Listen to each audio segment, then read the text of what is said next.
Merci Madame la Présidente. Monsieur le Ministre, je souhaite appeler votre attention sur la bourrasque qui souffle sur les services de Météo France.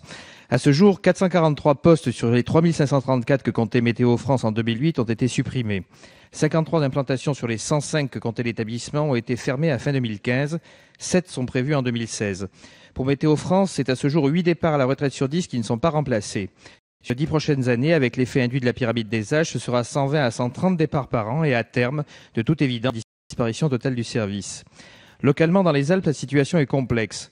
Depuis la disparition du centre de Saint-Auban et la nouvelle réorganisation, le centre de Briançon a en charge la prévision des risques sur l'ensemble des massifs alpins des départements 04, 05 et 06. Cette territorialisation est indispensable car le prévisionniste chargé des risques d'avalanche doit acquérir une connaissance très fine de chaque massif et des vallées soumises à des phénomènes locaux, comme par exemple les retours d'Est sur la frontière franco-italienne. En effet, au-delà des connaissances techniques et des moyens technologiques ou informatiques à la pointe, et malgré la performance des modèles numériques de prévision, il est fondamental de faire appel à l'expertise humaine de terrain, surtout pour des départements soumis à des particularités, des influences locales sur le manteau neigeux. Il est donc indispensable de prendre en compte la spécificité des territoires de montagne. Cela peut avoir un impact non négligeable sur le tourisme notamment, mais avant tout sur la sécurité des personnes. On recense sur la seule année 2015, particulièrement meurtrière, 59 accidents dont 29 mortels et 45 décès dont 24 dans les seules Hautes-Alpes, la plupart par avalanche. La montagne attire un nombre croissant d'amateurs qui s'adonnent à divers sports.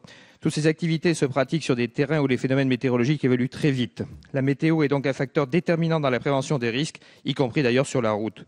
Ainsi, il me semble indispensable de réaffirmer le rôle du service public de météorologie. Cela implique qu'un dialogue soit instauré avec le personnel afin de maintenir des conditions de travail satisfaisantes et une qualité de service optimum et d'établir un plan pluriannuel de recrutement qui permette le maintien à minima des effectifs de 2015. Plus précisément, je vous demande de bien vouloir lever le doute sur le maintien de la totalité des centres départementaux de montagne, en particulier celui de Briançon, où le non-remplacement systématique des départs en retraite risque de compromettre à terme la survie de cette équipe de 6 personnes, pourtant au cœur de la sécurité en montagne. Merci Monsieur Giraud.